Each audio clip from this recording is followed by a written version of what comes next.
பிஸ்மில்லாஹிர் ரஹ்மானிர் ரஹீம் அல்ஹம்துலில்லாஹ் வஸ்ஸலாத்து வஸ்ஸலாமு அலா ரசூலில்லாஹ் அம்மா பாத். அன்பார்ந்த சகோதர சகோதரிகளே, ஒருவருக்கு சூனியம் செய்யப்பட்டிருக்கிறது என்பது எங்களுக்கு தெரிந்தால் அவருக்கு எவ்வாறு வைத்தியம் செய்ய வேண்டும் என்பதை பொறுத்தவரையில் அவருக்கான வைத்தியம் என்பது, சூனியத்துக்கான வைத்தியம் என்பது இஸ்லாம் எங்களுக்கு அனுமதித்த அந்த முறையில் தான் அதை நாங்கள் செய்யணும். அதை விட்டுட்டு ஷிர்க்குடைய முறைகளில் அந்நியவர்களிடம் போய் அவர்களுடைய அந்த முறைகளில் நாங்கள் எங்களுக்குண்டான சூனியத்துக்கான வைத்தியத்தை தேடுவோமாக இருந்தால் அல்லாஹ் பாதுகாக்க வேண்டும். ஷிர்க்குடைய நிலைமைக்கு அது எங்களை கொண்டு போய் விட்டுரும். அதனால் அந்த முறைகளெல்லாம் விட்டுட்டு அந்நியவர்கள்ட்ட போய் அவர்களுடைய முறைகளில் அவர்களுடைய கடவுள்களுக்கு முன்னால் போயிருந்து நாங்கள் செய்யக்கூடிய இந்த முறைகள் அப்படிங்கிறது இஸ்லாம் எங்களுக்கு அனுமதிக்காத முறை.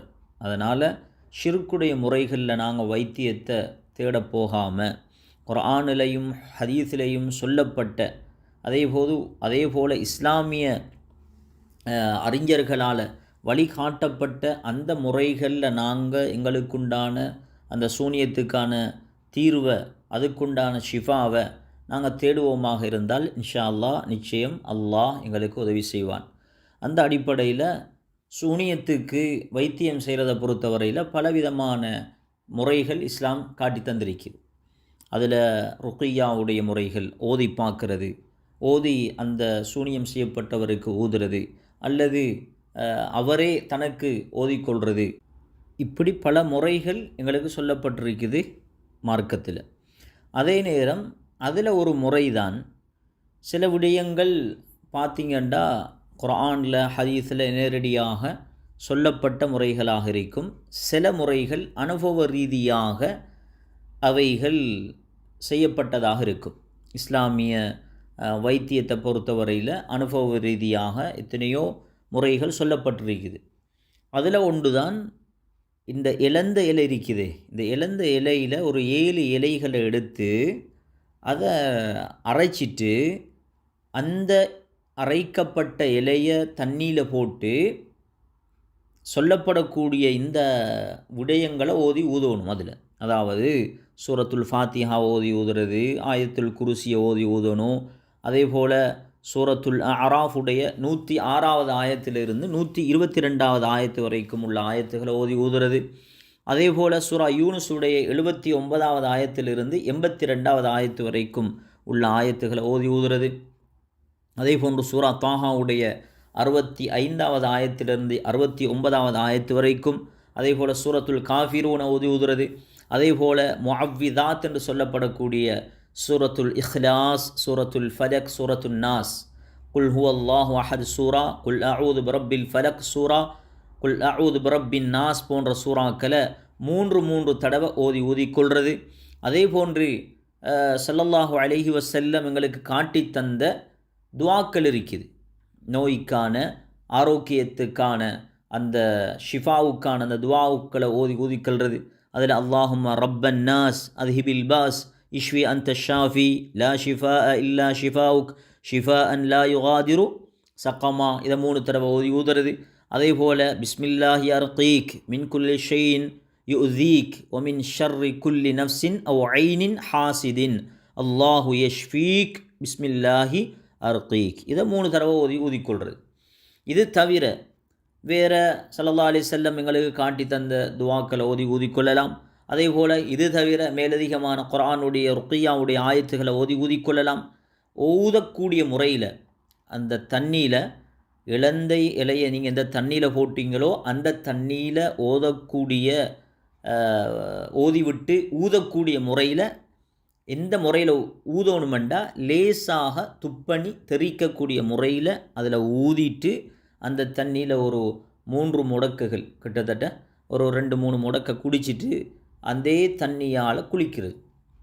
சூனியம் செய்யப்பட்டவரை குளிக்கிறது. இது ஒருவர் தனக்குத்தானே செய்து கொள்ளலாம், தான் சூனியம் செய்யப்பட்டவர் அப்படிங்கிறது விளங்கினா. அதே நேரம் அவரால் முடியாது அப்படின்றால் மற்றவர்கள் இதை செய்து கொடுக்கலாம்.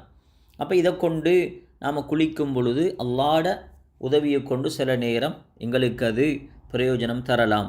அதனால் அவர் அந்த சூனியத்திலிருந்து பாதுகாக்கப்படலாம், அதிலேருந்து விடுபடலாம், அவருக்கு ஷிஃபா கிடைக்கலாம். இதெல்லாம் எங்களுக்கு வழிகாட்டப்பட்ட முறைகளாக இருக்குது. இதை தவிர நாங்கள் ஷிர்கான வழிகளில் அந்நியவர்கள்ட்ட போய் அந்நியவர்களுடைய கடவுள்களை அழைச்சி நாங்கள் அந்த முறைகளில் நாங்கள் போகிற நேரம் அல்லாஹ் பாதுகாக்கணும், ஷிர்க்குடைய நிலைமைக்கு நாங்கள் போய்த்துருவோம். அதனால் இந்த ஷிர்க்குடைய முறைகளை விட்டுட்டு எங்களுக்கு குர்ஆனில் ஹதீஸில் நமது இஸ்லாமிய வைத்தியத்தில் என்னென்ன முறைகள் சொல்லப்பட்டிருக்கிறதோ அந்த முறைகளில் நாங்கள் எங்களுடைய சூனியத்துக்கான வைத்தியத்தை நாங்கள் தேட பார்க்கணும். இதில் இன்னும் ஒரு விஷயம் இருக்குது. சிலருடைய போக்கு என்னென்னா, எடுத்ததுக்கெல்லாம் சூனியம் அப்படின்னு நினச்சிருவாங்க. எடுத்ததுக்கெல்லாம் இது சூனியத்தால் அப்படி இல்லை.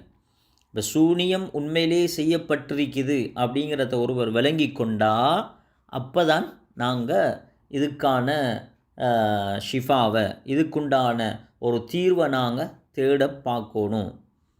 அதை பொறுத்தவரையில் ஒவ்வொரு இஸ்லாமிய முறைகள் சொல்லப்பட்டிருந்தாலும் இந்த முறையிலையும் நாங்கள் செஞ்சு கொள்ளலாம். உதாரணமாக மதீனாவிலிருந்து ஒரு 95-100 கிலோமீட்டர்கள் போகிற நேரம் பைரு ஷிஃபாங்கிற ஒரு இடம் ஒன்று இருக்குது, பைரு ஷிஃபாங்கிற ஒரு கிணறு ஒன்று இருக்குது. அந்த கிணத்துடைய தண்ணியை பாவிக்கிறதுனால நோய் சுகமாகுது அப்படிங்கிற ஒரு கண்ணோட்டம் எங்களோட சமூகத்துக்கு மத்தியில் இருக்குது. அப்போ இதை பொறுத்த வரையில் அந்த தண்ணியில் ஒரு விசேட தன்மை இருக்குது. உதாரணமாக தோல் நோய் சம்மந்தப்பட்டவங்க, தோல் சம்மந்தப்பட்ட நோய்கள் உள்ளவங்களுக்கு அந்த தண்ணி உண்மையிலேயே பிரயோஜனம் கொடுக்குது அப்படிங்கிற அந்த ஒரு விஷயத்தினால எல்லோருமே அதை தேடி போகக்கூடிய ஒரு நிலைமை ஒன்று இருக்குது. அதனால் நாங்கள் சிலவங்க என்ன செய்வாங்க, எடுத்ததுக்கெல்லாம் இது ஷிருக்கு, இது பிதஅத்து அப்படிம்பாங்க. அப்படின்னு இல்லாமல் எங்களுக்கு உண்மையிலேயே ஷிருக்குன்னு சொல்லப்பட்ட விஷயங்கள்லேருந்து நாங்கள் உண்மையிலேயே தவிர்ந்து கொள்ளத்தான் வேணும். அதே நேரம் எங்களுக்கு வழிகாட்டப்பட்ட குர்ஆனில் ஹதீஸில் எங்களுக்கு சொல்லப்பட்ட முறைகளில் நாங்கள் வைத்தியம் செய்யலாம். அதே போல் இஸ்லாமிய வைத்தியத்துறையை பொறுத்தவரையில் எங்கள் முன்னோர்கள் மார்க்க அறிஞர்கள் இன்னென்ன முறைகள் எங்களுக்கு ஆகமாக்கப்பட்டிருக்கு அப்படின்ட்டு வழிகாட்டிருக்கிறாங்க. அந்த முறைகளில் நாங்கள் எங்களுடைய வைத்தியத்தை நாங்கள் செய்து கொள்ள பார்க்கணும். சூனியம் செய்யப்பட்டவர் அப்படின்னு ஒரு விளங்கினா அவரை கொண்டு போய் நாங்கள் ஷிர்கான முறைகளில் வைத்தியங்களில் தேரதை விட்டுட்டு அல்லாஹ் பாதுகாக்கணும். அதே நிலைமையில் மௌத்தாகிட்டோம் என்றால் நாங்கள் ஷிர்க்குடைய நிலைமையில் மௌத்தானவர்களாக ஆகிடுவோம். அதனால் இஸ்லாம் அனுமதித்த முறைகளில் எங்களுடைய வைத்தியங்களை நாங்கள் செய்வோம். எல்லாம் வல்ல அல்லாஹ் சுப்ஹானஹு வ தஆலா யார் யாரெல்லாம் சூனியத்தால் பாதிக்கப்பட்டு கஷ்டப்பட்டு சிரமப்பட்டு இந்த உலக வாழ்க்கையை கழித்து கொண்டிருக்கிறாங்களோ அவர்கள் அனைவர்களுக்கும் அல்லாஹ் சுகத்தை நசீபாக்க வேண்டும், ஆரோக்கியத்தை நசீபாக்க வேண்டும். இந்த உலக வாழ்க்கையையும் மௌத்துக்கு பிறகுள்ள வாழ்க்கையும் அவர்களுக்கு அல்லாஹ் சந்தோஷமானதாக ஆக்கி தர வேண்டும் என்று அல்லாஹ்விடத்தில் நாம் துஆ செய்வோம், அல்லாஹ்விடத்தில் பிரார்த்திப்போம். வஸ்ஸலாமு அலைக்கும் வரஹ்மத்துல்லாஹி வபரகாத்துஹு.